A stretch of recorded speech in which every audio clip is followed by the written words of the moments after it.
information so much that it was like, to make a new one, we are going to have to nuke your old account. And I was like, okay.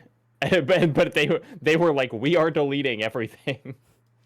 I think my account is still tied to my high school email, which has since been deleted. So there's absolutely no way for me to ever update that info and like fix it. So I'm just gonna have to keep that until I'm an old lady, I guess. Hello, Crow Boy. Fastest in the West. All right. Thank you for that. Oh, we're live. We are live. Sorry. Don't say anything bad. We are live. It took a little bit. New background too. Yes, this is the new background from MinMax's. Oh my gosh, I can't podcast. wait to see it. It's a new vibe. Similar vibes, different color palette. That's all. All right, you guys good to go? You probably are, Ben, because I've been making you wait in here for an extra 15 minutes. We've been warming up. Oh, have you? Oh, no, I'm not warmed up. You're going to have to be funnier than me. All right, which you already are. So let's go. Hey, no. Hello and welcome to MinMax's first ever episode of the brand new podcast called Bonus Pod. Welcome, welcome. My name is Haley McLean. I'm the community manager of this lovely community known as MinMax, and I'm joined for the very first time in this new pod with Leo Vader. Hi, Leo. Hi, thanks for having me. Thanks for coming on. And Jacob Geller as well, a sneaky surprise on the pod. I didn't know he was coming on until just right now when I came in. I was not going to miss the inaugural episode. You only get one chance. One shot to make it all worth it. Well, yeah, so lots of news this week for MinMax. Ben, our fearless leader, posted an update this morning on a lot of new changes coming to MinMax. First of all, those who didn't see that post and are like, what the heck is this? Why isn't this Party Chat anymore? Party Chat is kind of having a new shift. So I'm going to be hosting from now on, and we're going to be calling it Bonus Pod. And kind of what I'm thinking for Bonus Pod is all those topics we don't have time to chat about on the main podcasts, like, you know, TVs, movies, what else? Comics, books, games, passion projects, weird things people are nerds and into that specific week. Pretty much anything that even gaming news that doesn't come up on the show. Even gaming news. We don't have to not talk about games anymore, but we can kind of, you know, say if someone's doing a backtrack. I know right now Sarah's really into Grand Theft Auto 5 roleplay servers. That's hilarious. It's not timely, but I want to know more about why Sarah likes Grand Theft Auto roleplaying servers. So I'm excited to ask her about that maybe in a future episode, that kind of thing. And so it's still going to be the audios released to all the Backstage Pass tier people. And that's going to still happen just like Party Chat. And like always as well, those who support MinMax on Patreon at the MinMax Cancel tier, the $20 tier, still get to pop in and watch it live on Discord. And then the second half of the show is going to be still able to raise your hand and ask questions and all that, just like before. But really focusing on those topics we don't get to chat about as much. Because Ben doesn't let us. Ben doesn't let us talk about what we want to talk about. He just forces us to talk about new games, and it's really boring.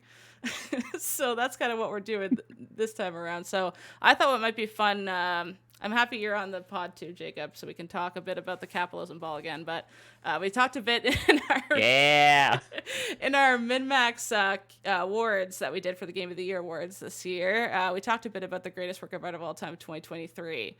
So I thought that'd be fun to kind of reassess. A few cool things came out in December that we just didn't even get to chat about, so that's a good thing too. And Leo, we didn't get to hear yours, so it'd be fun to hear Leo's greatest work of all time of 2023. I like art too. What? Nerd. Do you want to hit us up with one of your picks that we didn't get to hear? Yeah, hot off the presses. Number one. Would have won if you were there. Yes, probably. That's famously how these goes. Is I say a YouTube video nobody else saw, and you're really and then we passionate. say, okay, sounds like that. Exactly. Jungle, a band I previously liked, wasn't in love with until this year. They did a music video rollout for their new album Volcano, and Jungle's gimmick with their music videos is that they are all one shot with the same or similar group of dancers, and this whole album, which is now out as one long visual album, is a set of one-shot music videos that all have like similar themes and casts playing the same characters that kind of weave in and out of them, and you can pick up on little connections, but in general it's just amazing dancing. If you've ever liked a dance video in your life, this is a free thing for you to like. Is Jungle's I new was series of listening music to the videos for last Volcano. podcast, and they were talking about how you're a big dancer. I didn't know that about you. You're a dancer, just dancing around. Yeah, dancer in the sense that I dance around, not in the sense that I like know any dances, but I can kind of vibe. I mean, that's all I know. And that sounds like your description there sounds kind of like the Leo Vader connected universe, right? Where it's like enjoyable as a one-off, but if you're like a loyal audience member, you're going to kind of like pick up on trends. Exactly right. Exactly my MO. I like the connected. But yeah, video it's back on 70. aspect. Back on 74 is the main single, and Holding On is my personal favorite. If you want a place to start. And what kind of like genre of music would you describe that if you had to put it in a bucket? Oh, they have a lot of variety because it's very electronic, but they have a lot of like soulsy throwback samples. So some of it is a little more 80s style upbeat funk almost, and some of it's a little more EDM, a little more electronic. Spunky. I thought music was kind of missing from our list for the greatest work of all time. I know Janet brought some music, but good to see it, Leo. Good job. Music is good art. Music is good art. It is. Cool. It's hard because it's like you kind of, or maybe one of the hard things about the category is like you want to do things that other people will also be able to connect with, and it's like talking about your favorite music is like the chances that other people have listened to it, unless it's very popular, are basically zero, and so everyone else just has to be like, sounds good. I bet I would like those instruments and that combination. Very fair. Yeah, we should just try humming the songs, I think, so we can tell. Oh, that does sound good. Oh, You have I to am vibing to that. You have to perform it karaoke style before we're allowed to even consider it on the list. That'd look Right, be really fun. That should exactly. be a new show plus idea, honestly. Totally. What about you, Jacob? Do you got one to bring on next? And we'll circle back to Leo. Oh, like a greatest work of art? Yeah, one that you didn't get to chat about. Yes. Well, so I saw a number of really good movies like right at the end of the year that just because, it's like got more time and also like award season, people start dropping the really good movies. But Poor Things, the Emma Stone movie Poor Things, I saw with my partner and we both were pretty immediately like in love with it. And as time has grown, I mean, it's probably in my top 3 movies of last year. It is really, really, really good, and in that kind of like artistic way. It's not just good because like I like the characters or it's well written. Like it very much feels like a kind of holistic piece of art. Oh, nice. Didn't she win some awards for that as well? She won. I'm losing track. I think she won a Golden Globe and maybe like a Critics' Choice or something. Yeah. It's a really out there performance. Like seeing, spoilers for the conceit of Poor Things, but she is kind of like a Frankenstein-esque, like she is learning. She has starts the movie with basically like a child's understanding of the world and like learns throughout it, but it's like there's some pretty like broad and explicit comedy she's doing, and I just walked out with like so much respect for Emma Stone taking this role, because you think that a lot of actors would be like, that's just too risky for me, like I don't want to put myself in those kind of situations, but she freaking nailed it. Love it. I've been watching her in The Curse, which was mostly in 2023, but just wrapped up here in 2024. And she is a revelation on that show. She is doing so much. It's a unique position. The Curse is about a couple, Nathan Fielder and Emma Stone, making a HGTV Go show about their passive houses that are like eco-friendly and trying to transform their community that doesn't really want their presence, understandably. But her in that show she's doing like a different performance within the performance for everybody that she's talking to, based on like what she wants out of them and what she wants them to see in her. And she brings so much nuance to it that makes it so readable and compelling. Like I love the way that show ended. The finale was incredible. But that main takeaway is that holy crap, she is an incredible actress. Man, I'm sleeping on Emma Stone. I need to watch more Emma Stone stuff.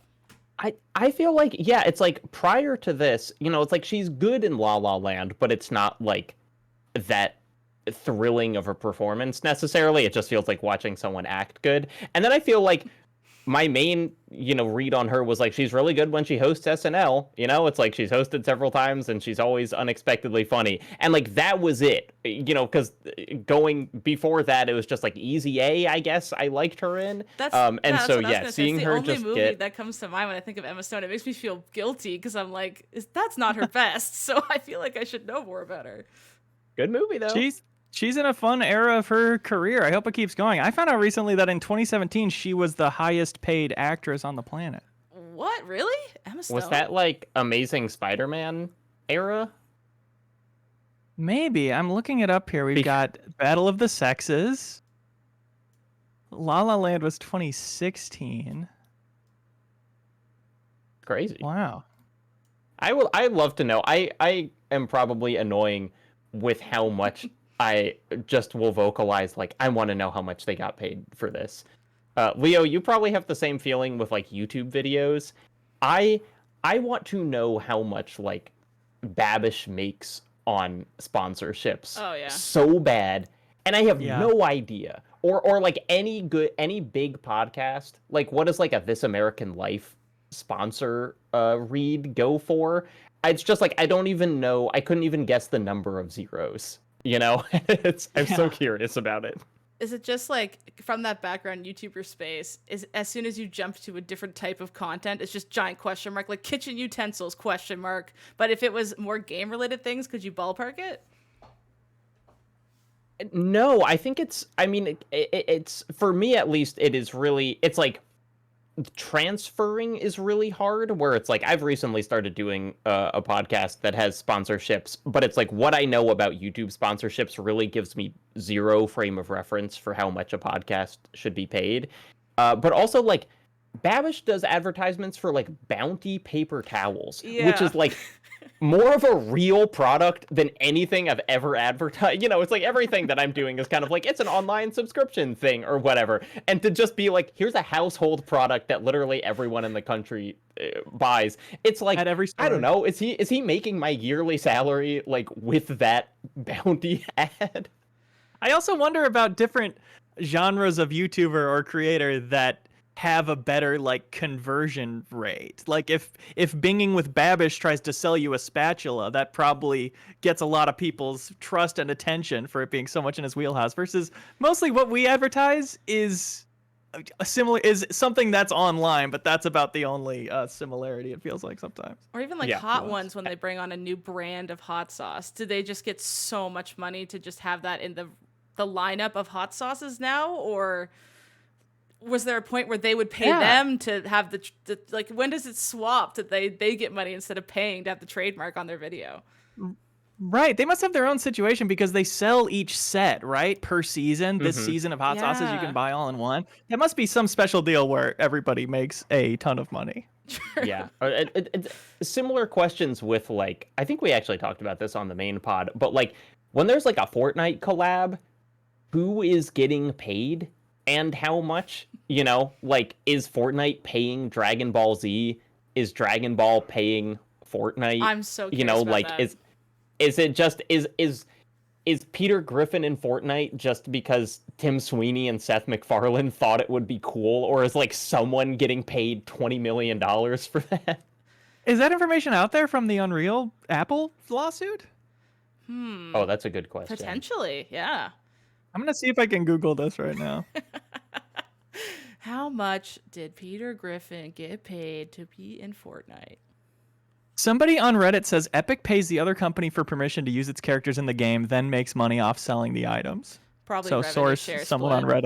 Reddit. Yeah. Someone on Reddit. Good source.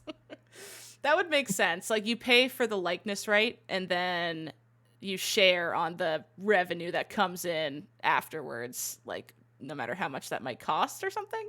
But I saw a weird video of like Timothy Chalamet getting his Fortnite character revealed to him like in a weirdly dark room, and it was like, "You ready?" And then they lifted up. It was like a tarp over the TV instead of just turning on the TV. They lifted the tarp, and he was like, "Wow!" And just like watched himself. Zendaya was there, and she was like, "Cool." Like clearly not that into it. Like thinking it was a little bit weird, and he was just like, "That's me." Like like what a weird world we are in, where if he just stars in Dune, he gets to be revealed to himself on a video game platform. That's awesome. God, min-max Fortnite skins win. Zendaya has that weird piece of trivia where she's one of the only people, maybe the only person, who is in Fortnite like twice as two different characters. Oh. Because I'm pretty sure she's in it as girl from Dune, but also girl from Spider-Man. Interesting. Yeah, right. I'm sure that will. I mean, come on, when's the Wonka skin coming out? I need to play as every version of Timmy. Oh my god, I forgot that movie even came out. Another work of art. Apparently it's really good, but the poster is so bad and the trailer was so bad that I can't bring myself to see it. That's super fair. And like wasn't the director of some of the Harry Potter movies is the director of it and stuff? Like they were like trying to... It's the Paddington guy. Oh, Paddington. That's Paddington way better. Is a freaking the greatest work of art of all time. Yeah, Paddington is 2023's greatest work of all time. They definitely want you to think of Harry Potter, though, I think. Yeah, I think you're right. They want you to maybe why Wonka it was to Harry turned off. I want the bear, not the magical wizard world. Just the bear, please. I can keep talking about movies, but I want to hear more of Leo's Leo. Works of art. This was a get a load of this I brought, but the full actors roundtable, Justin Theroux, Rajat Suresh, and Jeremy Levick. It's a hour-long parody of Actors Roundtable that they made a channel called The Hollywood Recorder just to put up, and it is so funny and worthy of your full attention. So many like the little pop-up trivia blurbs come up every few minutes, and those are so worth reading. One at like 35 minutes says, "This idea ran out of steam 20 minutes ago," as a trivia pop-up. Really, really funny video. Love it. And let's see what else here. Wolfman, Wolfman Peck. I know of him. That's right. Jack Stratton, one of my favorite musicians working today. He did a song with Jacob Jeffries, who was the singing voice of Robin from Teen Titans Go, if that's a fun fact for anybody. I do But love they did that a song called because Nice to You. Teen Titans Go to the Movies has absolute banger songs, and they're actually really good. And he has a good singing voice. Yes. He's amazing. And he does like singing impressions. Like he does different voices while singing that are all incredible. And this one he's doing like an emo My Chemical Romance voice, but over this minimalist funk backing track. And it's so weird sounding. And the first time I heard it was like almost grating. It was like, what am I listening to? This clash of this style of singing with this low volume track. And then I listened to it again and again and again 100 times. It's really, really good. And then they put out a version where they ran his singing voice through a young Michael Jackson voice modulator and did a new instrumental version with like strings and stuff and made it really sound like Jackson 5. Both versions are really incredible. Two of my favorite songs this year. Again, trust me that they sound good. we believe you. Yeah, maybe we could end up playing sound or clips on this show at some point. Like figuring that out would be I was cool. just thinking that. Wait. Like if we could I'll just have them preloaded and we could actually listen to the songs quickly so the copyright stuff isn't an issue, but that's a good call. Like play them on like 4 times speed. Right. Yeah, exactly. Right. It's your show, Haley. You can do absolutely whatever you want with this damn thing. Oh my god, we should just break all the copyright laws and I'll just deal with all the legal issues afterwards in my free time. This week's bonus pod, a full movie, Poor Things HD upload. We watch The Boy and the Heron and deal with the aftermath later on. Can I have you on call for my streams where they always get pulled off YouTube because I watch a copyrighted YouTube video? Until I stop watching the video, it eventually comes back up. I just need you to be able to like send a cease and desist to YouTube. Would that be right? They would send you leave this guy alone. They would send you the cease and desist, and I could send back the angry like "Rrr, rrr, rrr. Leave Leo alone. he's allowed to enjoy himself on his stream. And that's exactly what I was That'd be saying. nice. What kind of content gets flagged the love that quickest? template. One time I had like a 3-second clip of a Pokemon episode. Like I'm talking like you barely saw Yeah. it, and they took down the whole thing. Like seems like Pokemon's very highly like. What other things get caught by your stuff? Yeah, major network stuff. We tried to watch a Golden Globes clip from that famous Joe Coy monologue that went cringily, from what I heard, at the Golden Globes. But that got viral. pulled really, really fast. Yeah, fair. Yeah, Joe Rogan. Couldn't watch any Joe Rogan. Pretty much the second it started playing. Is that a I problem? think that's YouTube trying to save you from yourself. Yeah, maybe it's for the best. Have you had certain That I things only do that on Twitch. in your videos, Jacob, that like you don't even touch those kind of companies' IP anymore because you don't even want to deal with it? I'm pretty good at it now.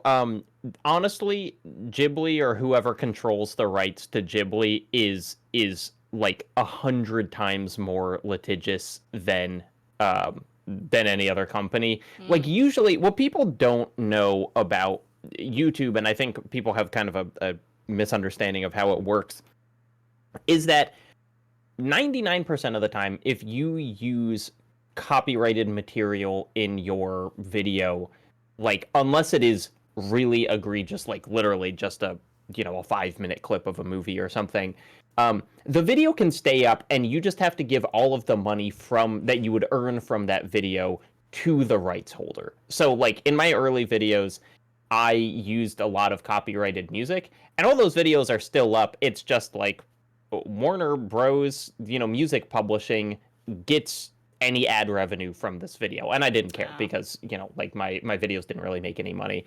But they do technically have the like ability to tell you to take it down, and no one really exercises that right except for Ghibli, who have absolutely taken down like a lot of videos for and kind of standard video essays that are very much within fair use kind of agreements. Like they get taken down, and then YouTubers have technically the ability to like argue back and could maybe engage in a lawsuit or something, but obviously none of us want to do that, and so most times people just take the L.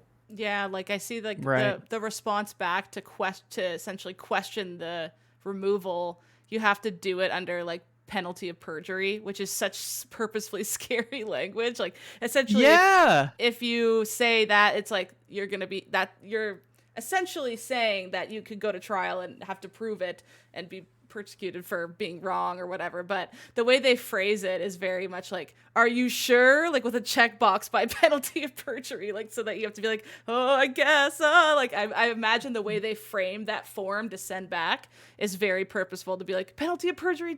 Like make sure. Yeah. Because That has stopped me before. Yeah. From submitting it, seeing that checkbox. I didn't think about that as like, something, an experience we all share and is universally messed up. It was just like, oh, I'm scared. I'm a little guy and I'm scared. More of that type of Well, reaction. and what Leo, what like our coworkers, at Nebula or whatever would say is that almost every time, if you are confident in your kind of fair useness, just do it, because these companies don't want to do a lawsuit. Like they don't actually want to go to trial, and they are just going to scare you off. And then if they had a lawyer look at it, they'd probably be like, that's fine.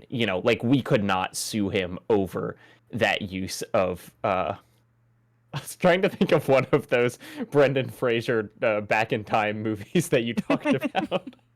I think of the Now You See Me video whenever I have this conversation, because it is the one clip of Jack Wilder doing the voice impression that is like a second or two too long, so it got claimed, and because of that, the whole video, all the money has gone towards to WMG or whatever. Oh, no. For my most viewed video ever, and I Ugh. put off claiming it for too long, and I was like, oh, it's not gonna get that many more views anyway, and that was like 3 million more views ago.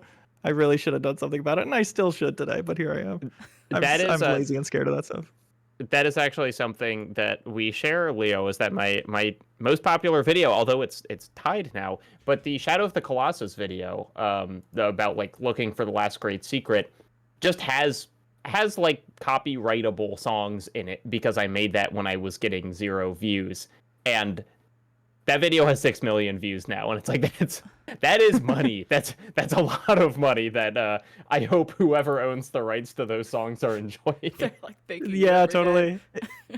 It is an easier decision for me when it's a video that's like not meant to go super viral, is a little more personal, a little less clickable. Because Yeah. then I have a song that's like, oh, this is perfect for this, but it's gonna get claimed because of it. I don't care. I'll.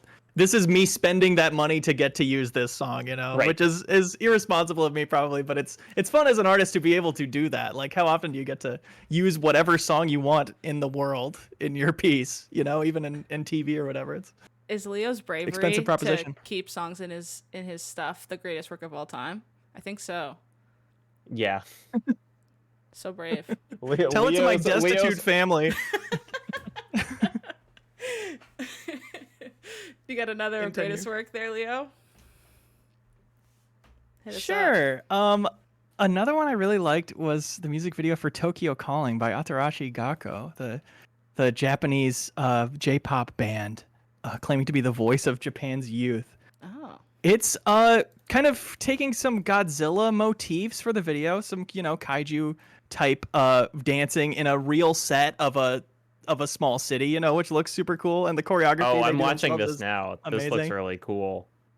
It's a badass video, and you know, watch it once and then watch it again with subtitles, and the lyrics are really something. It's really like a call to action for the people of Japan who are caught in various societal cycles, right, of being like worked to death and losing ambition and getting sucked into idol culture and stuff. It's really interesting and not like cynical, but more like pro humanity, digging themselves out of these holes we found ourselves in. It's a really powerful piece and just visually incredible, and the song is incomparable. It's a totally unique genre, it feels like to me. It's a really interesting video. I love It's how my varied number one. your went- music taste is, Leo. Like those are all the music you've talked about so far is so different from each other, but then that's fun. Thanks. I love my weirdo stuff. How do you find your weirdo stuff? Leo- How do y'all find your weirdo music? Because I need to get better at that. I kind of just like listen to my playlists I made 5 years ago, and I'm boring, and that's all I do. Like, how do you Yeah, find? I those don't have an songs? answer. That's what I do as well. Oh, really? What about Yeah. you, Leo? Friend recommendations, YouTube recommendations, like trusting the weirder ones. I try to get YouTube to give me as much weird stuff as possible by clicking on it when it does, you know. Give me some stuff I haven't seen before. Do you find But, that YouTube's yeah, search I don't know, it's- functionality has gotten worse at that? Like, I feel like I also like it when YouTube gives me smaller videos, and they don't do that as much anymore. Like, I have to force it, like you're saying, and click on those ones with 2 views so that they'll give me like a 500 view one sometimes. Sometimes your algorithm just gets screwed, and it feels like you log on every day and scroll your homepage, and nothing looks appealing at all. Yeah. And it takes a while to undo that. True. That music video reminded me of something that I feel like we as a society should have talked about more, which is the opening of Jackass Forever.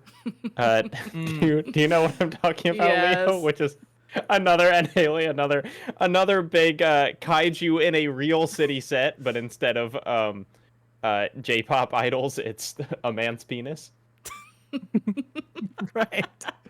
Similar motifs to accomplish a different effect. I think that's really something. Yeah. It's really Freudian. And Godzilla and minus interesting. one will not be mentioned. We're gonna talk about these things instead. I do really want to see that. It's good. It's real good. Nice. I also saw last night. I went to see Mean Girls with some friends, and I got the AMC special Mean Girls drink, which is called like not a regular mom, a cool mom or something. And it's essentially a pink drink that has vodka in it. But it was pretty tasty. Oh man, you guys have Nice. you can get alcohol at your movie theaters. That's rad. We don't have that here at all. There is a bar, and there's one bartender who works there. And so whenever my partner and I go, we're always like, "Hey, we're back!" And he pretends he remembers us. What was the verdict on Mean Beautiful Girls? thing. Good, bad, medium? I really liked it. I Nice. had a great time. I think it's the best part about it is the musicalness of it, which is weird because all of the trailers completely conceal the fact that it's like a full-on musical, and it's because it's an adaptation of the Broadway stage show, and so like the songs are really lyrically dense and interesting because they are from a Broadway show, and they have a lot of real choreography. They have a lot of scenes with 40 people in a hallway, all like doing pretty complex dance maneuvers. And so it just feels like you're watching an actual musical with like talented performers in it. And, you know, and then the Mean Girl stuff is good too. I don't think I think if you don't care about the original Mean Girls, this is not going to win you over. But I feel like most people of our generation have just inadvertently seen that movie at least 3 times, if not 50. Right. And Yeah. so I, it's like, as someone who likes Mean Girls but doesn't have a strong emotional attachment to it, I had a great time. Man, I feel like the last high school musical kind of movie was that Dear Evan Hansen movie where they just cast like a 40-year-old looking man to play a teenager. It was so distracting. Because he played it on Broadway, Yes, Mhm. but and they wanted to maybe keep because his dad made it or something. Broadway is like, Uh, at least you're sitting away from him in this audience. So you can Yeah. pretend a little bit. I mean, like that movie, I was like, that man should have children in high school. Are the Mean and Girls for the record, actresses that teenagers kind of looking? oh yeah, they're all like 20. Okay. Renee Rapp. So the best character is Regina in this, who really like was maybe the best character in the original too, but truly steals the spotlight in a kind of unbelievable way in this, and is played by Renee Rapp, who is on The Sex Lives of College Girls on HBO, but was also like performed Regina on Broadway, I think. And so is just like knocking it out of the park here. Nice. Also, Ben Platt, the guy who played Dear Evan Hansen, is in Yes. another really good movie from last year, Theater Camp, where he plays like a remarkably normal man, and it's weird to see him in that, and then just go back to Evan Hansen and be like, this wasn't his fault necessarily. This is just a No. million Right. things going wrong. He's totally good at Theater Camp. Yeah, very enjoyable movie. We just want to blame him because that's who we're looking at. Yeah, fair enough. Bottoms might have been my favorite movie I saw in theaters last year. Oh hell Maybe yeah. Barbie. Honestly, probably I liked more, but Bottoms is the runner-up. Is that another contender Bottoms for your was so greatest work good. of all time, Leo? For 2023? Yeah, I was trying to think of like one movie to shout out because I watched more movies than I ever have in my life. The final count was like 189 movies I watched last year. Wow, you keep track? But very few of them were for 2023. Yeah, I started doing all of them on Letterboxd. For some reason, that just Oh, clicked, yeah. and now it's part of my movie watching experience to do the Letterboxd review during the credits. I really enjoy it. It really adds a lot, and I'm proud of my Letterboxd page for some reason. I like going back through and seeing like, here's 2 paragraphs that remind me why I liked this movie or what didn't work about it or whatever. Do you do a And there's a review couple of jokes every in there, single too. one? Yeah. Like 2 last year I didn't review. I just didn't have anything to say about, but for the vast majority, yeah. There's a couple jokes. in there, too. LeoPeter.com on Letterboxd. DOTCOM. You want to listen to hear about some movies and hear a couple little jokes? Go see Leo's Letterbox. Leo's Letterbox actually Don't sounds we is all- like a really good name for like a show or something. If you didn't get in trouble for using their trademark. Okay. New Show Plus. New Show Plus, Leo's Letterbox. What about you got any more, Leo? Works of art. Yeah, I would have shouted out Doc Lightning of course. if I was on there. Hell yeah. Of course. Blackberry, another great movie Oh, I need to see that. Yeah. from 2023. I watched that on a plane, perfect plane movie, and I don't mean that as a slight. It was just like perfectly entertaining the whole time. Yeah. I knew it was gonna be funny because the guy behind it, I forget his name right now, is a comedy guy, and of course Glenn Howerton's in it, who's a comedy guy, and Jay Baruchel's in it, who's comedy. But I didn't expect it to have those Social Network vibes and beyond of like fun tech story, fun people inventing new types of technology and having breakthroughs and putting things together, which is always fun to watch, delivered in a nice, easy to understand way. Yeah, Something tickles me about that type of movie. like The Social Network, it's like this movie would be unwatchable if it thought these people were cool. But fortunately, it does Right. not. Right. You know what movie I watched Yeah. this year that's similar vibes to that, but obviously was a more humorous one, was the Beanie Baby movie. What did they call it? Okay. It was weirdly like good. Like I went into it thinking I was gonna kind of like hate watch it a little bit in a weird way. Like, oh, this probably isn't that good. Whatever, let's see. But it ended up being really like behind the scenes of why that Beanie Baby stuff got messed up so bad in its marketing, like the not appealing to the right types of people to sell to and stuff. And you can't make every single Beanie Baby the rare one because then none of them are, like, was kind of the background business thought to that, appealing to sellers and not just people who want Beanie Babies to play with and own. Also, it was like weirdly relevating. I was like, oh wow, I never really thought about it, but yeah, like they really were pushing, especially with remember the Princess Diana Beanie Baby? I feel like that was height Beanie Baby popularity. And that's kind of when they made every single one rare. And that's when people stopped caring, because when they're all rare, none of them are. One of my best friends has that Princess Diana Beanie Baby just posed like on a bookshelf just because it's funny to have. Wow. Yeah, I think the Beanie Bubble, that's called. The Beanie Bubble, yeah, and then the Beanie Bubble burst, and then they all like lost a ton of money. And I don't know how, like, you know, it was part of it was from the view of like the guy behind that, and from his partner who like helped him build the company. And I don't know how much of it was like, because the creator of the Beanie Baby stuff gets painted in a horrible light, and that's kind of what makes the movie entertaining, is because you kind of like hate him. So then when the bubble bursts, it's like fun, but I don't know how much of it was like exaggerated, but if that much drama actually happened at that company, it was like a weirdly really insightful and interesting movie. If it was made up, who knows? But I ended up enjoying it a lot more than I thought I was going to. And the kind of unsaid thing of NFTs crashing at the same time as that movie came out, yes, which was the most obvious thing in the world. Is you people are buying Beanie Babies, but it's still satisfying to kind of see that in retrospect and be like, yes, this has happened before and it's happening again. I know, yeah. That's so funny you said that. I was thinking about that the whole time, because that's around when that was happening. I just kept thinking like, that worked on us when we were kids, the Beanie Baby craze. So of course it's gonna work on other people nowadays with just like digital pictures. Now it's gonna work bears. on adult men that also worked on Beanie Babies. Yeah. Speaking of which, GameStop's NFT marketplace is closing next month. Do you want to do like a post-mortem on that? We could do a little post-mortem eulogy? on that. A little funeral. R.I.P. We loved when you made the 9/11 Falling Man into a sellable NFT. Oh my God. One of the peak moments of our medium. Remember that? That was truly like, what is this world we've crafted for ourselves and that we live in moment. It's kind of when like the implicit evil becomes explicit evil. To be like, we all know this was bad, but now we're just gonna put it on its face. Right. The statement includes the line, GameStop has decided to wind down our NFT marketplace due to the continuing regulatory uncertainty of the crypto space. Are you sure that's why? Tim Robinson. You sure? You sure that's why?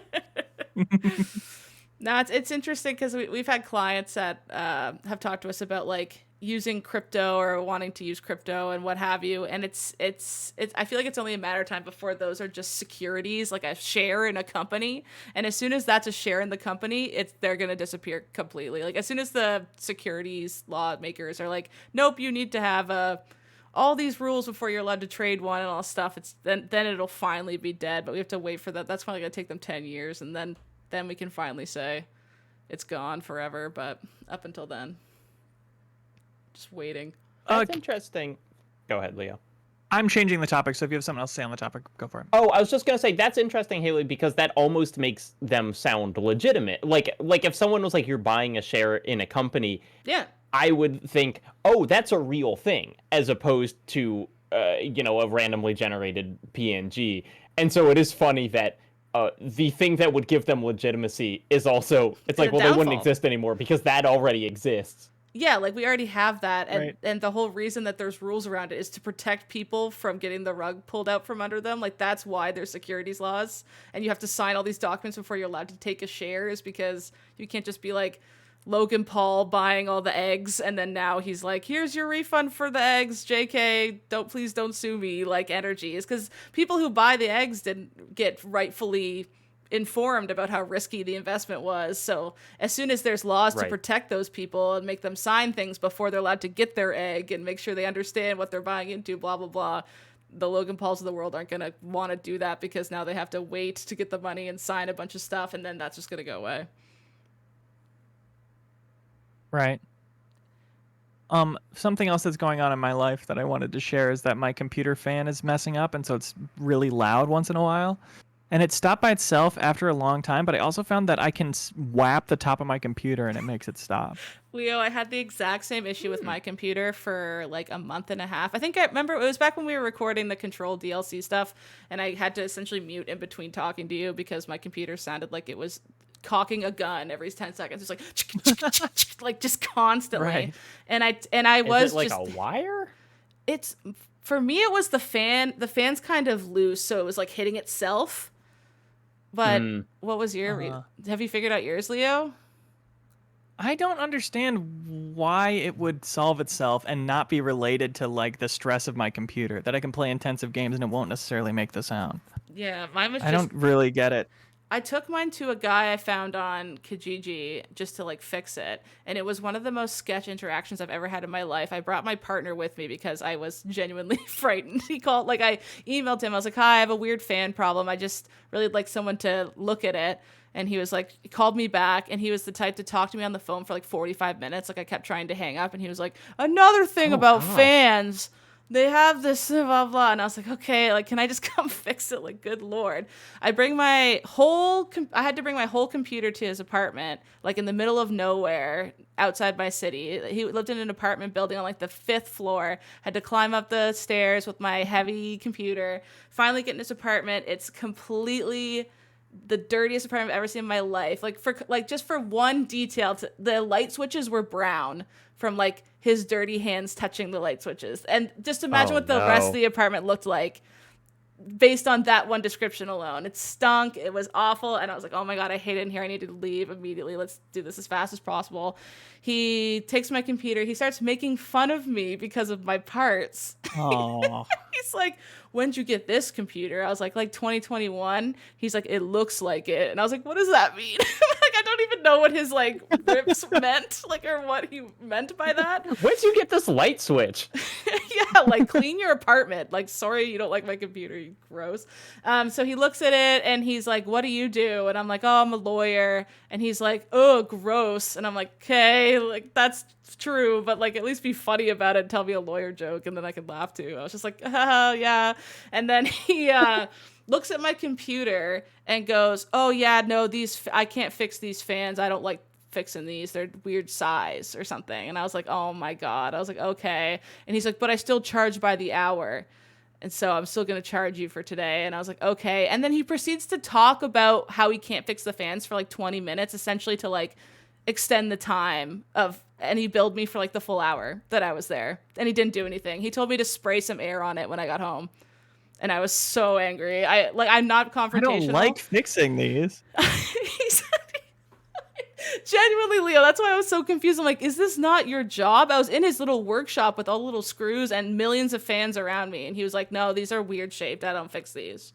And I was like, excuse me? And he was just like, yeah, anyway, so to talk about fans some more. And he talked to me for another like 20 minutes about fans. And my partner was standing in the door frame. And every time we could, we'd like sneak a peek at each other. And we both were pissed and like just would stare daggers hoping to leave. And then finally we left. He came out to the car still talking to us as we got into the car about fans. That's how much he was like pushing this like conversation with us about like what we didn't want to talk to. We still want to talk. We were pulling out away and I had to roll my window down to be like, yeah, cool, all right, and then like drive away. It was one of the weirdest interactions I've ever had. Man, it's like I don't often condone like negative Yelp reviews. Yes. But like, man, that the fact that you got charged and for a full hour, and he padded out the time is like, I work with like CPAs, it's like legitimate business people, and it's like, of course none of them do that. Yeah, no, it was like he was like, well, you took my time for me to look at it. I was like, I carried this thing up 5 flights of stairs and you told me to spray air on it. Like, I hate you so much. And I never, like, I go out of my way to never be like negative Yelp review, or even if I had a bad time. But it got to a point where it's like, I need to warn other people. It's not that I'm being mean. I want another Haley in the future with your computer to read my review and not walk up 5 flights of stairs up and down and get teased about her computer. It was just honestly one of the weirdest things I've ever experienced in my life, and I still like cringe to think about it when it pops in my mind. That sucks. I feel really lucky to have a local computer repair place that I trust. My partner's computer is there right now. Oh. And we found a mechanic recently that's local that we trust too, like price-wise, that we're not getting ripped off because we had the last couple times. So it's really everything to like find a place and stick with it for me. Millennials car mechanics are the new PC mechanics. Like, that's our new, we need a trusted PC mechanic instead of a car these days. Right. Yeah. Because it's a member of the family. That's my son. My ability to play and to emulate Return of the King for my partner and I to play co-op. It's a family member right there. Truly. Oh, Leo. computer's making the noise again. Oh, give it a whack.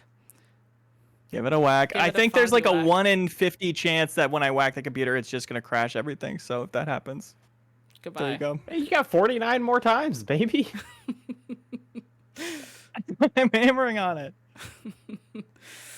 You got any more for us, Leo? Any more greatest works of art 2023? Yeah, one more before I more? dip out was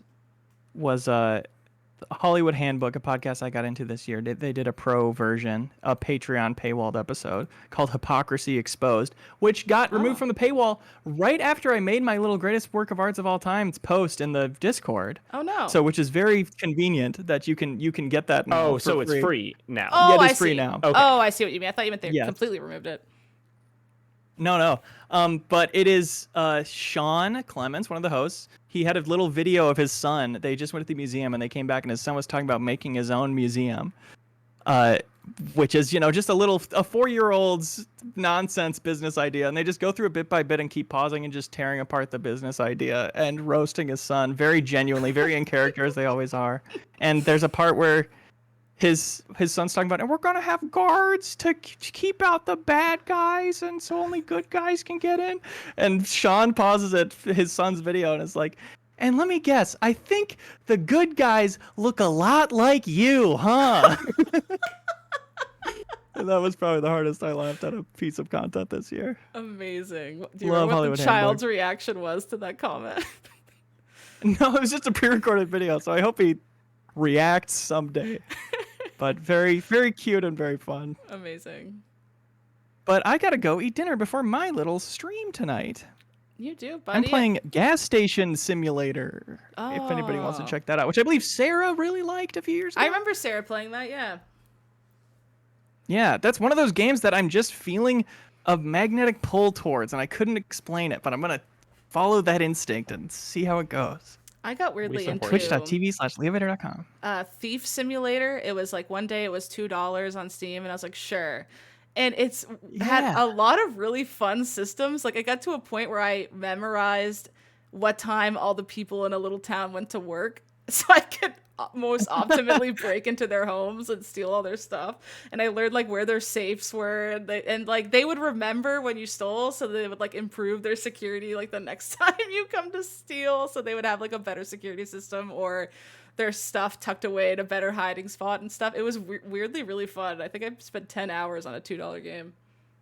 I've totally looked at that and been like, I just can't. My reputation is hurting enough as it is. I can't be the guy who's really into a game that looks like this, It's a little rough around the edges, but it's weirdly like the systems are weirdly good, which I know you're a nerd for. Like, you'll start to Damn, don't say that to me. it'll be like, you gotta hit this house again, and it'll send you back to a house you've already hit once, and then like you'll be like, okay, I know the wife goes to work at 4 and the husband goes to work at 6, so I'll just wait till the husband's gone. Okay, time to go in. And you like memorize these people's lives to steal the most stuff from them. It was weirdly really fun. Okay, I'm wish listing it. There you go. That's all I ask. You don't have to buy it. Just Thank wish you. list it. Should I leave my camera on for the layout? Would that help you? No, you're good because the layout's just in a whole other screen, so you can just pop out. You're good. Great. Delightful talking to you all. Haley, congrats on the new position. Getting your own show here. Well, long overdue. Really excited to see what you do with it. Thanks, Leo. Thanks for popping off for the first one. Enjoy Absolutely. your dinner. Later. Bye. Bye. I guess Jacob and I can take some comments now from the community if y'all wanted to pop your hands Yeah, up. I was gonna say if we want to do a couple questions. Yeah, anyone else have a greatest work of all time rec? I had one while we wait for people to put their hands up, but there's this guy on TikTok that I follow, and he paints skateboards, and he does like video game artwork on skateboards as his niche. I think his name is Rex X or Ren X. Let me get him up here. But he did one, yeah, Ren X, and he has the most lovely art style.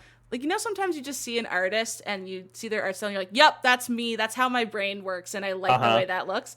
It's just the way he paints and draws is so satisfying, and his color palettes are so beautiful. And he did a Breath of the Wild one.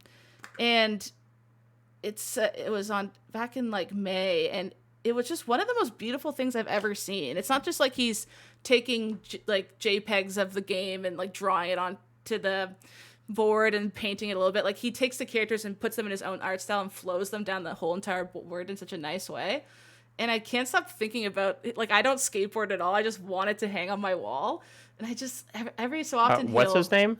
Ren X, RENX, and he mostly does TikToks. But his shop is closed right now, but I genuinely check his shop regularly to see if he ever would like sell one of the skateboards and how much they would be. I would imagine they have to be 1,000 plus or something with how much work he puts into them. Oh, these are so sick. Right? They're so pretty. He did a really cool Majora's Mask one. He does a lot of Pokemon ones. Like, he'll do like a ghost type Pokemon board and stuff, and they're so pretty. He's gonna start doing murals soon, he was saying in some of his videos, and I would love to see him just do like a huge Nintendo mural. Oh, Sunny D's raising their hand. This is my first time bringing someone up to speak. Ben's not here. I'm doing it by myself. Look at me, wee. So I just invited you up to speak. Hi, Sunny D. How's it going? Hello. Doing pretty good. How are you guys doing? Good. You're the first community guest on Bonus Pod. Congratulations. Ooh, that's kind of cool. This is my first time calling into any of the bonus podcasts. Oh, exciting. I've been a Patreon since day one, so I decided to. That's awesome. Yeah. Yeah, I love MinMax and all the stuff previously. But yeah, I wanted to talk about the Pokemon DLC, which I know is not something that a lot of people are talking about. It's been, so they did the 2 DLCs. One was like the Land of Kitakami, and the other one was Blueberry Academy, right? Mm-hmm. And it's just been, I'm excited to see where they're going with Pokemon. I thought Scarlet and Violet, I agree with everybody in that game, ran stinky duty terrible, and somehow the DLC it runs worse, which I can't comprehend. Man, there's some scenes where they're like, look at the beautiful land, and it's just popping in and out everywhere. But yeah, it's been interesting. I think what they've been trying to do with the story has been fun, where they're trying to make these characters more alive and more interesting. They've been using I don't know if mixed media is the right term, right? But they just released a video today about giving more backstory on some of the new Pokemon from the game. And it's been interesting. Pokemon's in a weird spot. It's a new console launch, hypothetically this year. Mm-hmm. And Pokemon's never done a mainline Pokemon game in the entire history the same year a new system releases. So really? I'm curious. Yeah, I was looking because I was like, Black and White 2, for example, that came out on the DS a year plus after the 3DS came out. They've always been kind of behind, right? They have that new game with Take-Two, private division label. That's supposed to come out next year, which will be very interesting considering it's, what does it look like? It looks like it was just like a samurai in a big, a feudal samurai in a big forest. But yeah, I was curious if anybody else has played the Pokemon DLC, if anybody else has, any thoughts. I know not everyone's super into the DLC, and for $30, it's kind of asking a lot. Yeah, But yeah, I don't know. I played a lot of Scarlet and Violet. Like I played a ton of it, and to the point that I was making a competitive shiny team. Like that's Ooh, that's fun. I all love that. Yeah, all I did was just go shiny hunt, but only for the Pokemon I actually wanted to use competitively. Because I have friends where we have weekend nights where we do Pokemon battle fights and like actually bring our That's so Switches cool. together and fight. It's very fun. That's so cool. So Yeah. I wanted to flex and be like, not only am I prepared for today, but all of my Pokemon are shiny, to like strike fear in their hearts a little bit. It didn't work. I got destroyed because my friend is way better at Pokemon than me. But No. I haven't picked up the DLC yet. I guess there's just so much stuff coming out in that last little period of time. But would you say that it $30 is, it's not too bad? It's worth it though if it's someone like me who did enjoy Scarlet and Violet despite it looking like duty, as you put it? Yeah, politely. I try to be polite about it. It was duty. We can say it. It's okay. It was duty. Yeah. No. I think it is worth picking up if you're into that, right? So the Land of Kitakami. I'm probably butchering that name, which I feel terrible about, but it's pretty short, right? Both DLCs kind of connect with each other, and then they all connect through the overall story, right? Yeah. They even also have a free epilogue, which I thought was interesting as well. Like they've really been pushing story in the Scarlet and Violet games, which I think was the strongest point of Scarlet and Violet, was the story, the music, and I think the designs of the Pokemon, probably in that order. But yeah, Kitakami's more of Scarlet and Violet. The Blueberry region, which is the first time they have gone back to a region since Heart Gold, Soul Silver. Oh wow! The Blueberry Academy is in Unova, which is interesting. Is that the one out in the middle of the ocean? It's like a school. Yeah, it's the like biome or something. There's like the little thing up top, and you go underneath, and it's these 4 distinct lands. Okay. But yeah, that one's interesting because it's all double battles. There's no single battles in that entire area.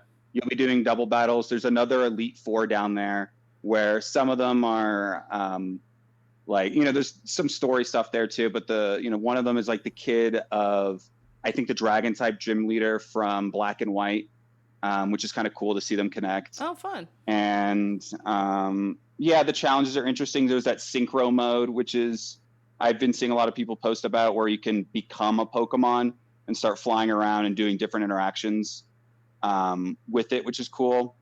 You mind connect with your Pokemon?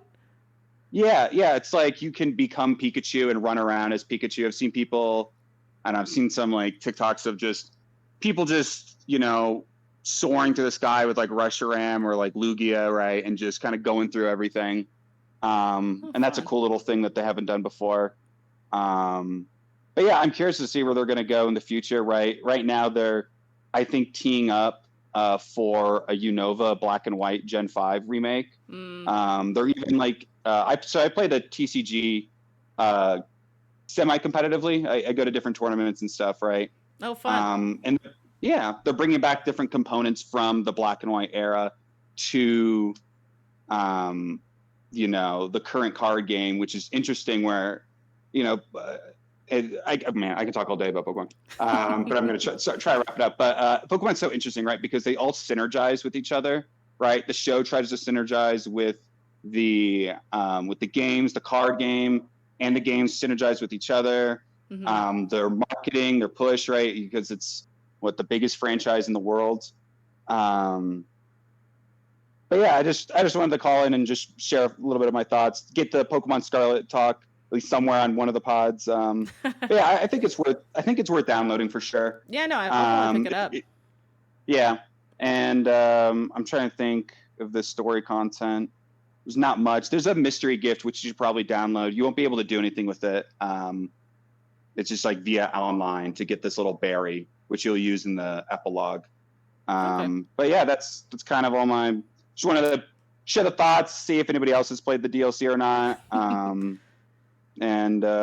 Yeah, it'll be interesting to see what they do for their Pokemon Presents or whatever it's called on what's Pokemon Day is the 27th of February, right? Yeah, that's it. Already Pokemon Day again. Oh my god, I remember last year they finally showed Pokemon Sleep for the first time. It was like the creepiest trailer I've ever seen in my life. It was so weird. Yeah, I forgot. Hey, I'm curious what they're gonna do, like another weirdo, like Pokemon spinoff, or I don't know how much. I'm curious to see what they'll show this year, right? Because it's Yeah. you know, they're in line for a remake, and they're spending more time on a you know, what looks like to be probably a AAA title, with Take-Two private label, right? Private Yeah. division. Yeah. Um, It's fun but yeah. seeing them lean into different arts. Like I watched that Pokemon Concierge Yeah. show on Netflix. I love it. It was really Chef's cute. kiss. I liked Yeah. my brain was a little bit like Mhm. I had to hop over my Robot Chicken assumptions. It looked too much like Robot Chicken to me that I Yeah, thought someone was going to that's get like injured or there was going to Mhm. be like cartoon Yeah. blood any given second. Yeah. But once I No, pushed no, past once I pushed past that Mm-hmm. undertone of like I just had to forget that that's the only other thing I could think of with that Mhm. art style. It was a really cute No. show. Yeah, I think that could be. I think it came out on the like 31st of December, so I would consider that maybe one of the greatest work of arts. Just how much detail they put into those little, you know, clay animations. Right, there's some behind the scenes videos of just showing how they're making the characters walk, and just a Oh, lot fun. of love was put into that show. Yeah, that's so fun. Yeah, Pokemon Concierge has been fun. The animes, and you know, they got rid of Ash. You know, rest in peace. And they're doing new stuff, and it's, you know, it's, man, if they just can make those Pokemon games, you know, run better than a, you know, PlayStation 2 launch title, like I think they'll really, really step up, because this last game, you know, and Legends Arceus I loved absolutely. You know, Scarlet and Violet, if it ran better, would probably be my, you know, favorite game of all time for Pokemon. Yeah. It's still currently Black and White too, but yeah, I love Pokemon. I'm excited to see where they go, and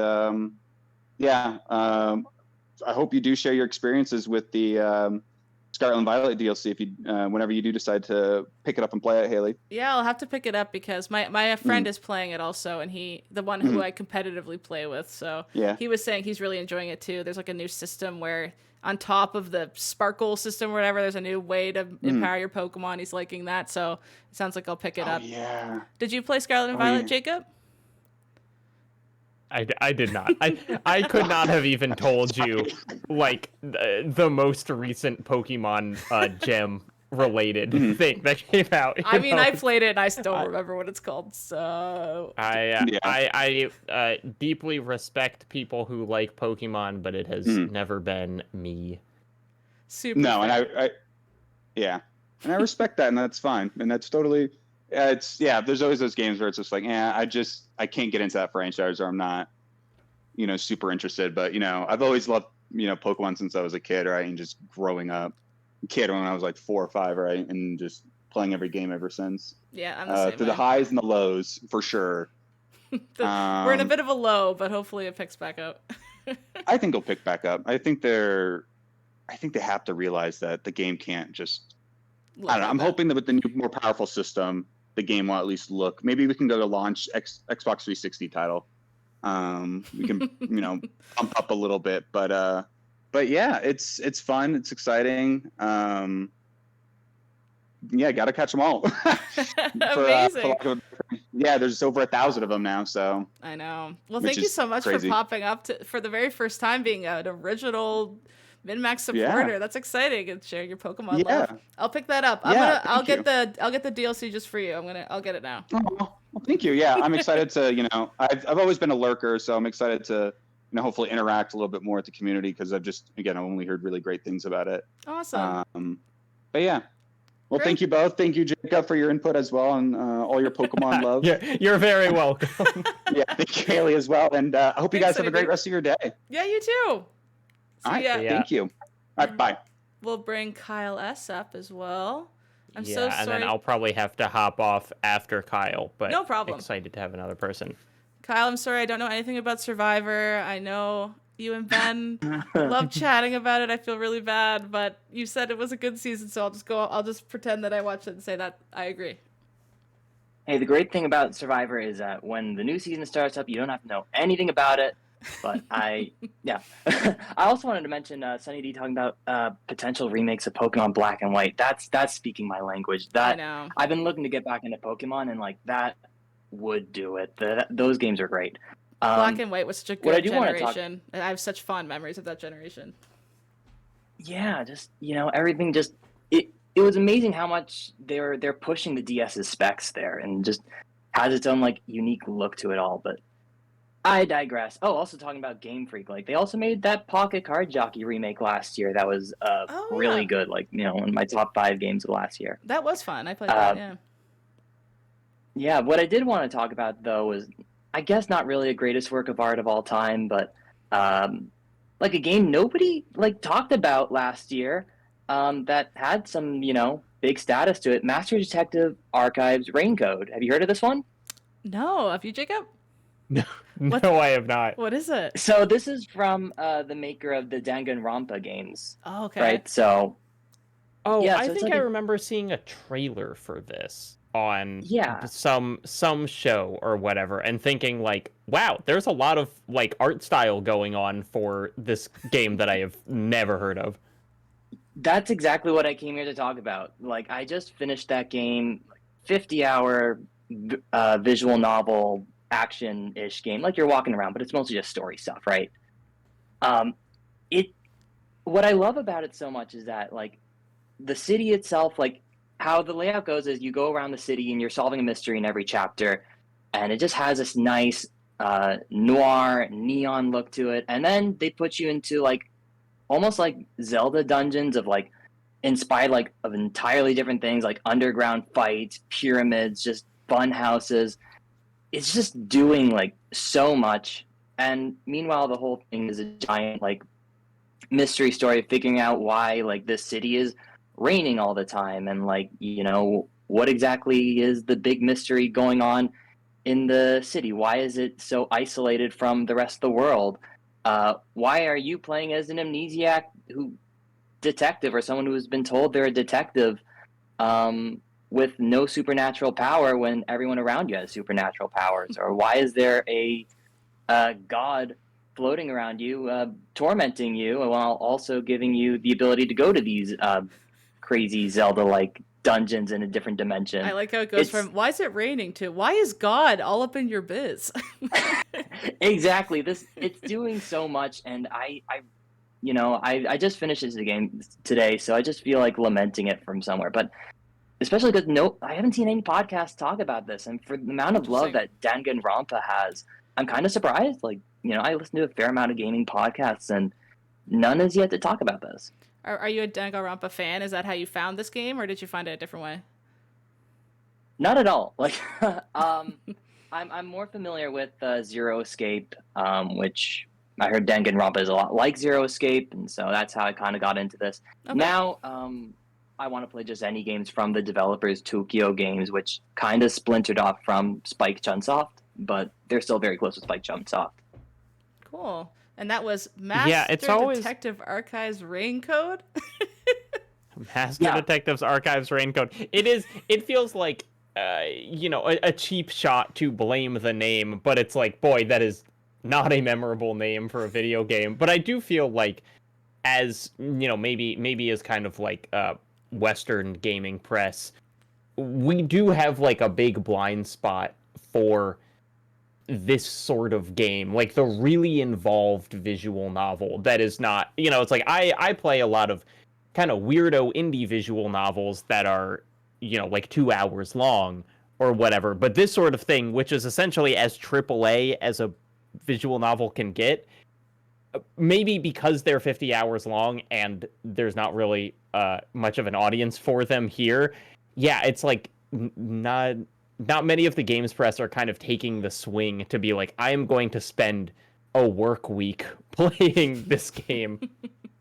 Yeah, like another game Tokyo made, AI the Siminian Files, got all sorts of rave reviews from those who played it, and 9s, 10s everywhere, but like the mainstream ish crowd just couldn't get into it. And I get it, these are long games, very wordy games, and they're gonna take up a load of your time. And sometimes they can get a little bit rambly. Like I think this one I'd say like is an alright good 7.5, but Zero Escape, the games that got me into this was just like amazing. But once again, like it is a big jump to make. And Backlog Busters yes, I is was yeah. just gonna say. Thank you, Jacob. Go ahead, Haley. Just wondering if it works well on Switch, Kyle, or not. It does, like it ran fine. It's not doing anything intensive. Like you can, I'd also like it is weird because like not everything is like well textured, but that just might be the art style they went for. It's kind of like Hmm. a little bit is kind of like that ugly on purpose kind of look to it. But yeah, it runs totally on Switch. Like I didn't see any stutters or anything like that, but wasn't doing anything ambitious either. Okay. And so- it's like, look, here's the thing. Games about amnesiac detectives have produced at least one of the best video games ever made in Disco Elysium. So it's not impossible to have another amazing video game based on an amnesiac detective. Any reason to talk about Disco Elysium? All right, I well- need to finish that, by the way, Jacob. I'm sorry, I haven't finished it yet, but I will. It's been on my backlog for. Oh, hey, it's Yeah. you might have a reason to finish it soon. Wink, wink. Listen to the Something Rotten podcast. Okay, Ooh, Noted. tease. a little tease. Well, thanks so much, Kyle. Thanks for putting it on our radar. All right, thanks, Haley. Congratulations on the new, I guess, show reboot revamp. Looking forward to more of these. Thank you so much, Kyle. And you have to pop off now, Jacob.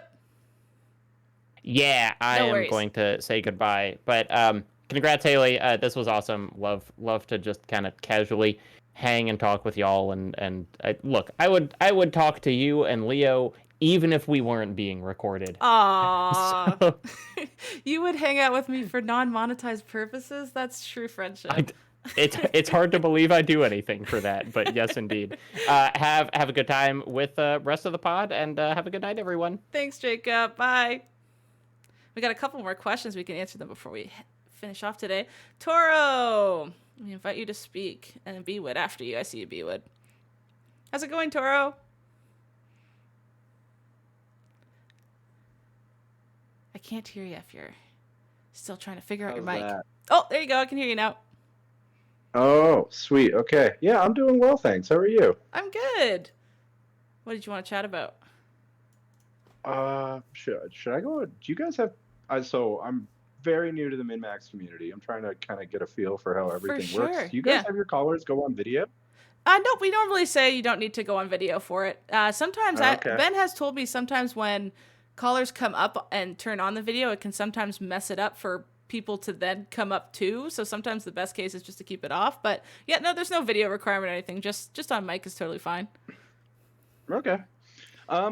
So yeah, I was hoping to chat with you about, as the new community manager host of the bonus pod of MinMax, I wanted to talk about video game communities a little bit. And I Sure. wanted to ask you questions, if you'll humor me, about sort of how you look about them. Because Yeah. I feel like, just to give you a bit of context for the question, I'm 33 years old. I was like, when I was like 9, 10 years old and the internet was new, I was already spending a lot of time in video game communities. They were like mutts back then, like text-based RPG adventures, and like, but there was communities in those. And then in a lot of the early MMOs, like, this is a real throwback, but there was a game called an MMO called Star Wars Galaxies that Yeah. ended up being, there's a really good postmortem, by the way, on YouTube if anybody's curious about, but like, it had a very strong community, and there was a lot of options for people in the game could like build their own cities, and like the cities could have mayors and like tax policies and stuff. Oh. And so it was like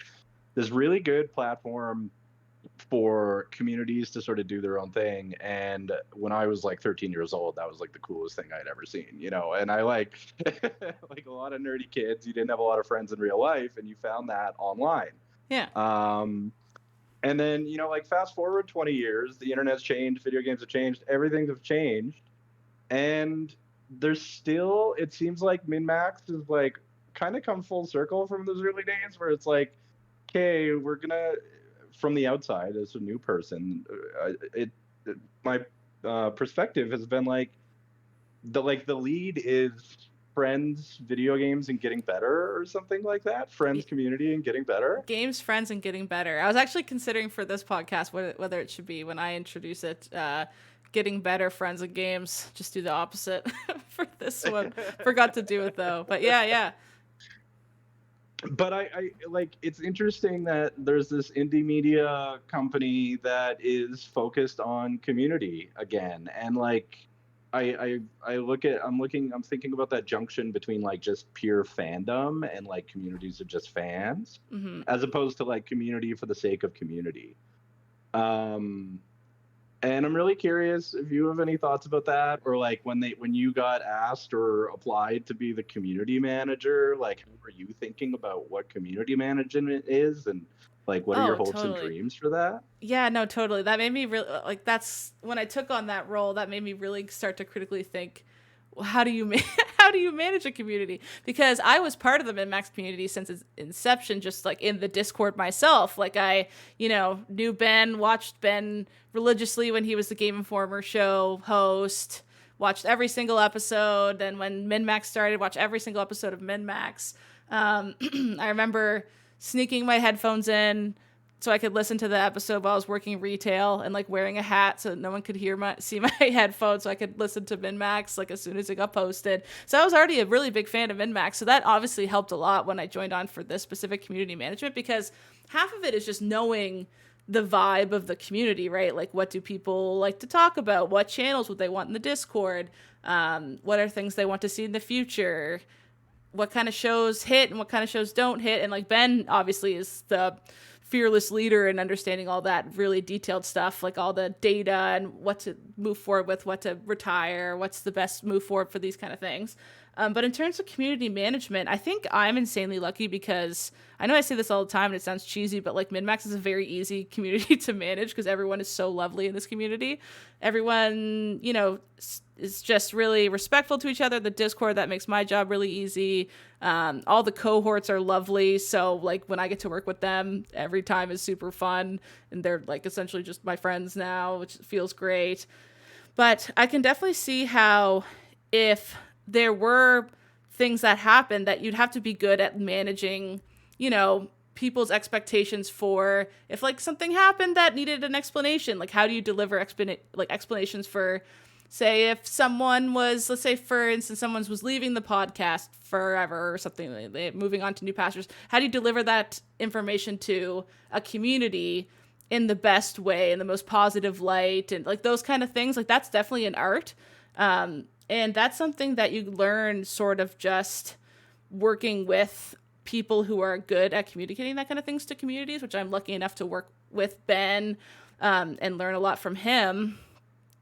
But again, like at the end of the day, I feel kind of lucky because that side of my job is actually lovely. Plus, we have like such an awesome mod community too. Like our mods are amazing and they make my life really easy too because they're just doing everything so quickly.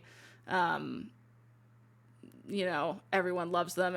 Like I have only ever heard amazing things about our mods, and they're just lovely people too. So I feel lucky in that way, and that's kind of why I'm able to take on these other things, like now Bonus Pod and all this new stuff. It's just because it runs so smoothly. But to answer your question, I guess in a not rambly way, it's No, it's fine. I was hoping to just kind of hear your thoughts about it. I think it's a lot of just remembering how you interact with communities that you like and thinking about ways that you've been impressed with that community's management in the past and just kind of trying to replicate those things to bring it forward to the community you're managing yourself. Because I'm a part of a bunch of different other communities. I'm part of a ton of other Discords, and just seeing like, wow, I like the way they're doing this. This is a good idea. Like maybe there's a way we can implement this here. Like always being in the know of what other communities are doing, I think is a huge part of it as well. Mm-hmm. Do you think, and I know the MinMax audience seems, very like mature compared to a lot of the gamer demographic, but do you think gamers are like a uniquely hard audience to sort of impress or steward or sort of build community around? That's a tough question. I don't know. It's tough because obviously the word gamer in of itself has so many demographics nestled in there. Like there's gamers who are within a certain age bracket or gender bracket or sexuality bracket. Like it's kind of like gamer is almost kind of like an umbrella that could shove a bunch of different people on. Like for instance, I think when you think of a video game person, there's people who only ever play the newest Call of Duty all year. And that's their game they played that year. Like, what kind of content would they want? Do you want to appeal to that kind of gamer? Or do you want to appeal to a gamer who's picking up a bunch of different games throughout the year to kind of see what they like and try out new genres and want to listen to people talk about those new genres, see if they like them too. Like, do you appeal to that gamer? Or there's even people like my sister who she just plays Fortnite, and then whatever little indie game happens to catch her eye. Like, how do you appeal to her as a gamer? Like, it's interesting because who do you want to go after? It's like you can't really label it too much. It's kind of just you make the content you want to make and you're passionate about, and then like-minded people will resonate with it, I suppose. And like, you never want to listen to someone talk about a game that they don't want to be playing. Like, that's never fun. I want to hear people talk about things they're passionate about and things that they're a nerd for, because then I'll likely become a nerd for it too. Like, you know, the classic example, Leo's impassioned speech for Hitman Freelancer. I now, all in the comments under that video, everyone's like, I tried Hitman Freelancer and it's awesome.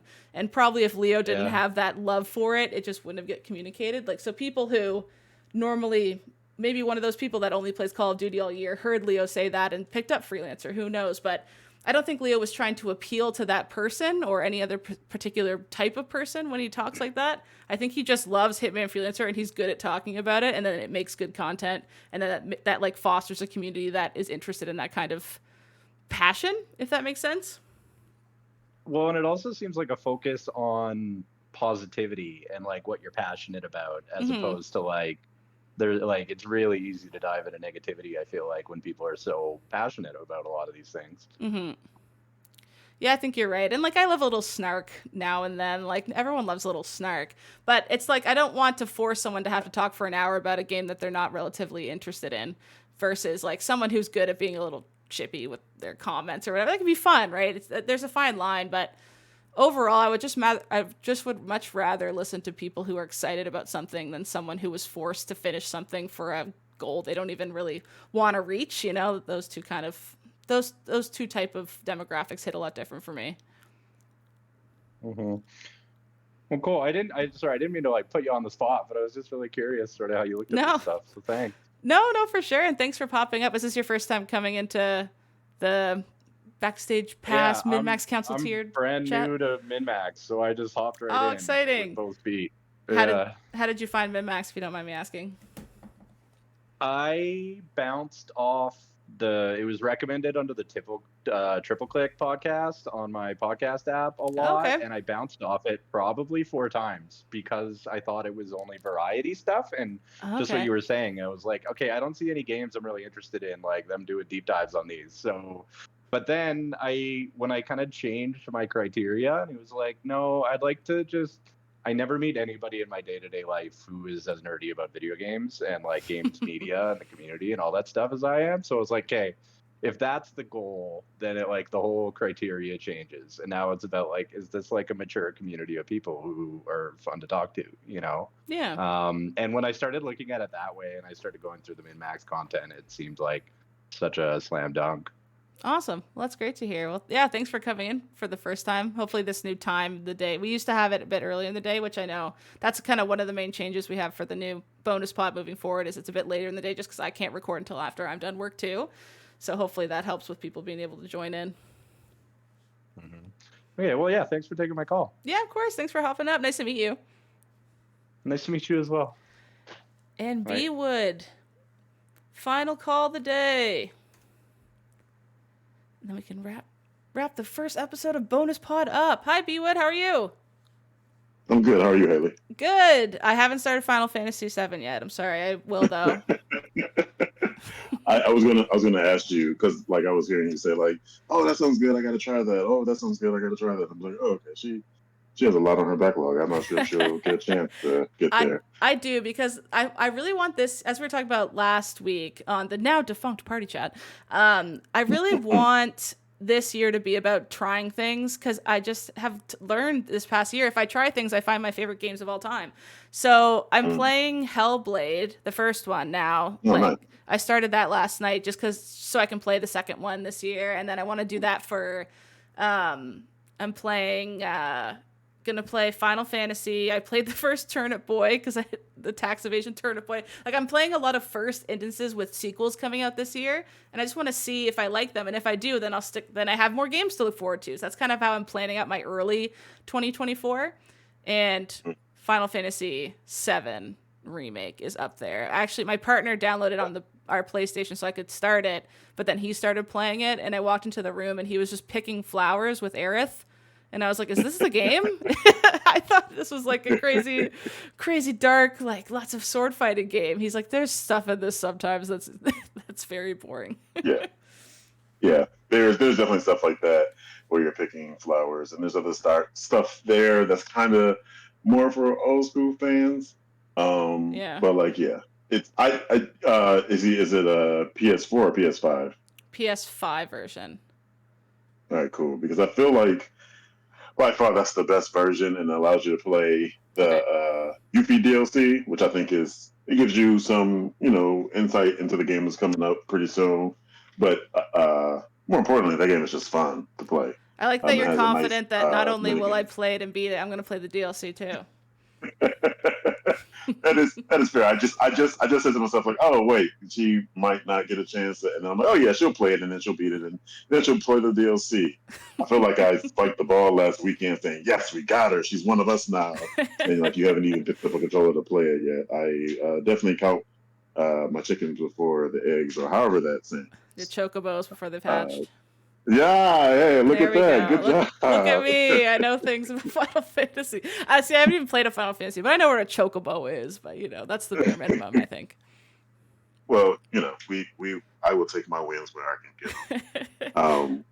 I wanted to just say like congratulations. I wanted Thank to you. start off by saying that, but you indulged me very quickly, which I appreciate. But yeah, congratulations. This is awesome. This is very exciting news we got this week, and including your new show. So that's pretty cool. Thank you so much. Yeah, I'm really excited for it too. I already have like a little notes app going of every time I have a little show idea, I write it in there. I have a lot of fun stuff planned. So it's not just going to be like the same, someone comes in, guests, and leaves or whatever. I have some ideas for planned episodes where it could be more like really targeted towards a specific topic, and then if people are nerds for that too, they could come in and join at the new time and stuff like that. Like maybe just for a tease, I was really thinking it'd be fun to do like a breakdown of the ending of Sea of Stars, which I know you're a nerd for too. Nice. Yeah, like just have an episode for anyone who really likes that alternate ending of Sea of Stars. Let's talk about it for an hour one day and just like really break into it, because that was something we just didn't have enough time to talk about on the main podcast or even the Game of the Year debates for that long.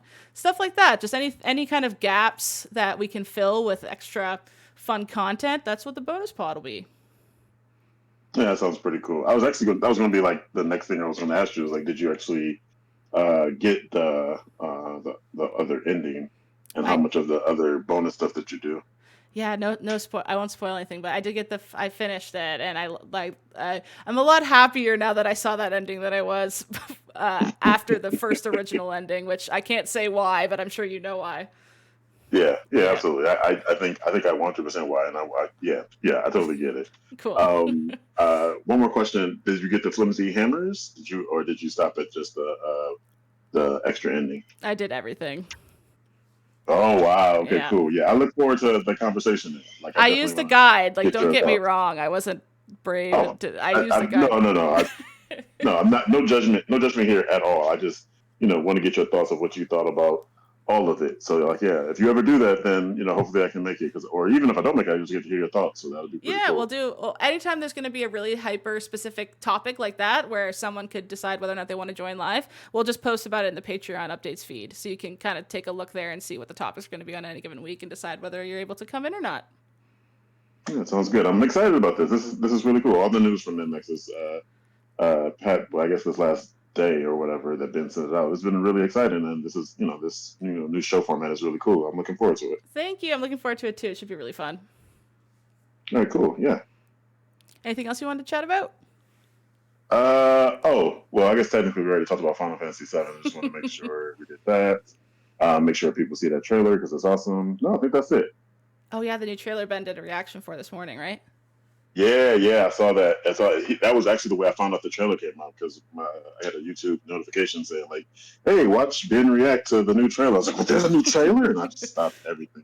I think he was Uh, so excited for that too, because I don't even think he posted like, anyone want to join. He was like, I gotta talk about this right now, and he did his reaction stream right away. So I actually I know didn't I I said, didn't watch it because I thought, is there potentially spoilers for remake in that trailer? hmm, I started to watch it and I hmm. thought, maybe I shouldn't. Yeah, I have to watch it again. I don't remember off the top of my head Hmm. if there was any spoilers from the previous game. It might not be a good idea. I mean, I'm not sure how much you'll get out of it. It is very kind of, there's not like a lot of gameplay mechanics to like get excited for. It's mostly story stuff hinted at there. Somebody can correct me if I'm, not remembering correctly. But so Yeah. you might not even get a lot out of it. So in that sense, it might not be worth it. So Yeah. Maybe I'll just be um, safe and I'll avoid rebirth stuff until I play remake. I do feel like the closer we get to Rebirth launching, the more you have to worry about it because Mm. in 2020 they had their release date trailer and that was like very spoilery. So like yeah, Hmm. you have to watch out as you get closer to it. Okay, I'll be careful, and I'll also play it sooner rather than later. Because what? February 20. When's Rebirth? 29th, release day. 29th. Yeah, Oh, that's fun. So yeah, it's coming pretty cool. up, and I'm sure we'll do a Yeah, deepest dive on it. That'll be exciting. I'm excited to see who gets put on for that. I know yeah, obviously Ben, but I wonder who else. yeah. I'm assuming that he's gonna bring his best friend Ronnie, Oh yeah, I hope so um, too.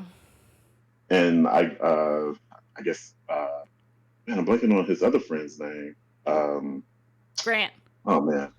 Yes, thank you, Grant. So I feel like I think those two will probably be there, and I'm assuming since he wants to do it like in studio, he'll probably ask Kyle and but I don't know, I'm just speculating, but Kyle and Jeff he would probably ask to help join as well. But yeah, we'll see. Hmm. That'll be pretty cool to see who's on there. We'll see. Yes, just tune into MinMax, and you'll see. Sometime next month, I'm sure it'll be That's a good point. announced. Yeah.